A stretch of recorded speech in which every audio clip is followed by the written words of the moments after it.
টাকা কেন আনছেন? আমারে কিনতে?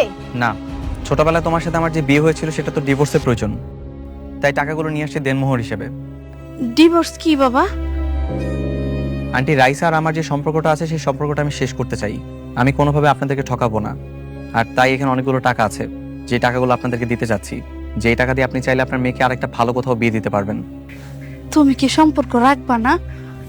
না মা, রাখার দরকার নেই। আপনার এই টাকা আপনি নিয়ে যান। আর ডিভোর্স দিবেন তো ঠিক আছে, আমার কোনো আপত্তি নেই। এখানে অনেকগুলো টাকা আছে, এই টাকাগুলো ফিরিয়ে না দিয়ে রেখে দাও। তোমাদের সংসারে কোনো অভাব থাকবে না, তোমরা খুব ভালোভাবে জীবনযাপন করতে পারবে। আমাগো কথা আপনার চিন্তা করা লাগবে না, আমগো ব্যবস্থা আমরা ঠিকই কইরা নিব। হ্যাঁ বাবা, তুমি টাকাগুলো লয়ে যাও, এগুলো আমগো কোনো দরকার নাই। আমরা কারো দয়া নিয়ে বাঁচতে চাই না। আর এই টাকাগুলো আপনার বাবারে গিয়া দেন, তার তো অনেক অহংকার, এগুলো আপনি তারই নিয়েই দিয়েন। ঠিক আছে, যদি না নিতে চাও তাহলে তো আর জোর করে দিতে পারবো না। তবে কখনো যদি টাকার প্রয়োজন পড়ে তাহলে আমাকে জানিও, টাকাগুলো তোমাদের কাছে পৌঁছে দেবো। এমন দিন আমগো জীবনে না হোক। আর আপনি চলে যান হেন থিকা।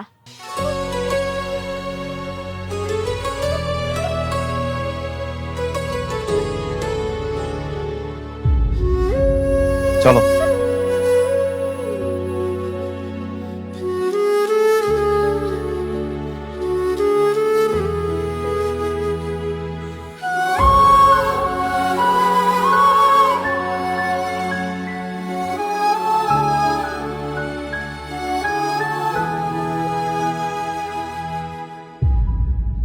তোমরা একসাথে বসো না, বসে কথা বলি। না, বসবো না। তুমি তো কিছু জানালে না। বস্তিতে গিয়েছিলে? হ্যাঁ, গিয়েছিলাম। ওরা বললো যে ওদের কোনো টাকা চাই না, টাকা নিতে রাজি হয়নি। ওরে বাবা, টাকা চায় না তো কি চায়? আমাদের সব সম্পত্তি ভোগ করতে চায়? বিষয়টা এরকমও না বাবা, ওরা ডিভোর্স দিতে রাজি আছে, কিন্তু কোনো টাকা বা কিছু ওদের চাই না। দেখেছ ওই বস্তির ছোট লোকদের আচরণ? দেখেছ? নুন আনতে পান্তা ফুরোয়, টাকা চায় না। হয়েছে তো, নিতে চাচ্ছে না, দিও না। ওদের নিয়ে তোমাদের এত মাথা ব্যথা কেন? যাদের নুন আনতে পান্তা ফুরায়। মা প্লিজ, তোমরা আবার ঝগড়া শুরু করো না। এমনিতে কটা দিন যাবত অফিসে মনে বসাতে পারছি না এই একটা ঝামেলা নিয়ে। ওই মেয়ের চিন্তা মাথা থেকে ঝেড়ে ফেলে দাও, মন দিয়ে অফিস করো। আর এই একটু দেখো তো।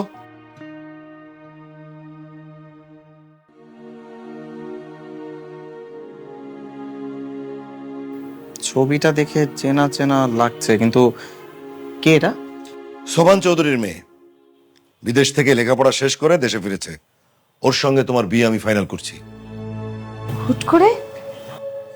মানে আমি ছেলের মা, আমি কিছুই জানলাম না। মানে তুমি আমাকে বলারও প্রয়োজন বোধ করলো? আরে এখন তো বললাম, এখন তো জানলে। বাবা, আমি তো এই মুহূর্তে বিয়ে করার জন্য প্রস্তুত না, আমি আরো কটা দিন সময় চাই। শোনো, ওই বস্তির মেয়েটা যেভাবে তোমার পিছু নিয়েছে, তাতে করে আমি আর রিস্ক নিতে চাই না। আমি যদি তোমার কোথাও বিয়ে ফাইনাল করি, তাতে তোমার আপত্তি আছে? তা নেই বাবা।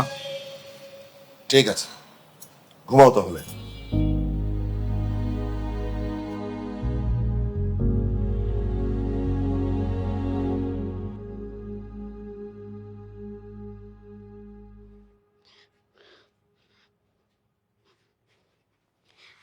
এই যে এই আংটিটা দিয়া নেহালের মায় তখন তোরা দোয়া করছিল।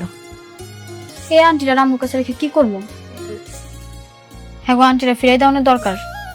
এরপর যখন নিহা নাইব তখন ওরে এটা ফেরত দিয়ে দিস, স্মৃতি রেখা লাভ কি?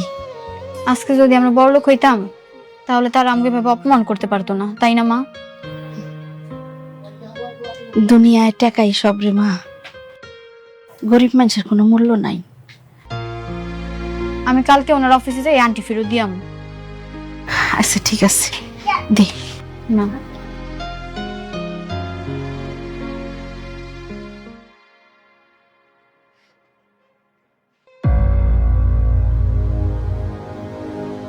এই অসময়ে তুমি এখানে?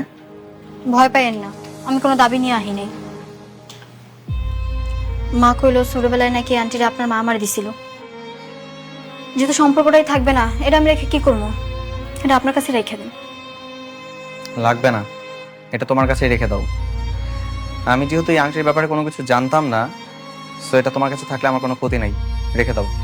আমি এটা রাখতে চাই না, যেহেতু সম্পর্কটাই থাকতেছে না, এটার স্মৃতি আমি কেন বয়ে বেড়ামো?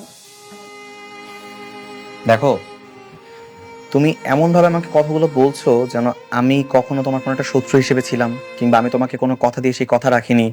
দীর্ঘদিন একটা রিলেশনে থাকার পর এখন আমি তোমাকে বিয়ে করব না, আমি তো এমন কোনো কিছুই করি নাই। দেখো, তোমার মা এবং আমার মা তারা বন্ধু ছিল, তাদের দুজনের মধ্যে একটা কথা ছিল, ছোটবেলায় তারা কোনো একটা পরিকল্পনা আমাদের দুজনকে নিয়ে করেছিল, যেটা এখন আর হচ্ছে না। কিন্তু ওই ব্যাপারে তুমিও কিছু জানতা না, আমিও কিছু জানতাম না। এখানে তো আমাদের কারো কোনো দোষ নাই। আমি আপনার দায়ী করতেছি না তো, আপনার কোনো দোষ নাই, দোষ আমাগো, আমরা গরিব। দেখো, এখানে গরিব ধনী এসব কোনো কথা আসছে না, প্রসঙ্গটা হচ্ছে বেড়ে ওঠা। আমি যদি তোমাকে বিয়ে করি তাহলে আমার এই সমাজে বাকিদের সাথে আমি কিভাবে চলবো? ওইটাই তো কইলাম, আমরা যদি আজকে বড়লোক হইতাম তাহলে এত বৈষম্য টানা হইতো না। ধনী গরিবই আসল কথা, আমাদের মতো গরিব মানুষের সমাজে কোনো মূল্য নেই। রাইসা, মূল্য সবারই আছে। বিষয়টা একটু ভাবো, আমি যদি তোমাকে ভালোবাসতাম তাহলে আমার তোমাকে বিয়ে করা নিয়ে কোনো আপত্তিই থাকতো না। এসব ধনী গরিব কোনো কিছু আমি দেখতাম না। আমি আমার মতো করে তোমাকে বিয়ে করে আমার বাসায় নিজের মতো করে নিয়ে রাখতাম। কিন্তু আমাদের মতো তো ভালোবাসাটাই নাই, তাহলে আগে আমি মনের বিরুদ্ধে জোর করে গিয়ে তোমাকে বিয়ে করব? এরকম ভাবে তো একটা সম্পর্ক কখনো টিকবেও না। এর জন্যই আপনার বিদায় দিতে আসছি। আমি কোনো পিছুটান রাখতে চাই না। ভালো থাকবেন।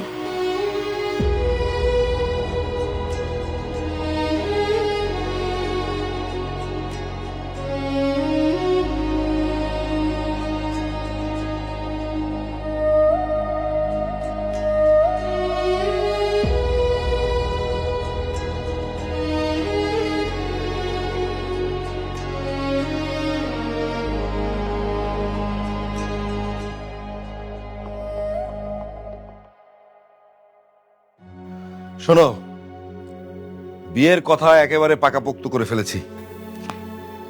সেটা তো কার্ড দেখেই বুঝতে পারছি, কিন্তু একটা জিনিস বুঝতে পারছি না, যে বিয়ের মতো এত গুরুত্বপূর্ণ একটা কাজ তুমি তো হুটহাট সিদ্ধান্ত নিলে, কারণটা কি?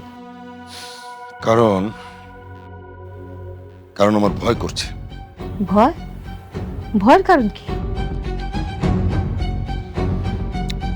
দেখো, আমার ছেলে যদি ওই গরিব ফকিন্নির বাচ্চাটার প্রেমে পড়ে যায়, সত্যি সত্যি যদি ওকে ভালোবেসে ফেলে, তারপর আমার কাছে এসে যদি বলে যে বাবা, ওই তো আমার স্ত্রী, ওর সঙ্গে আমি সংসার করতে চাই। গরিব কি সুরাইয়া নাকি আমরা? মানে? অবাক হচ্ছ না?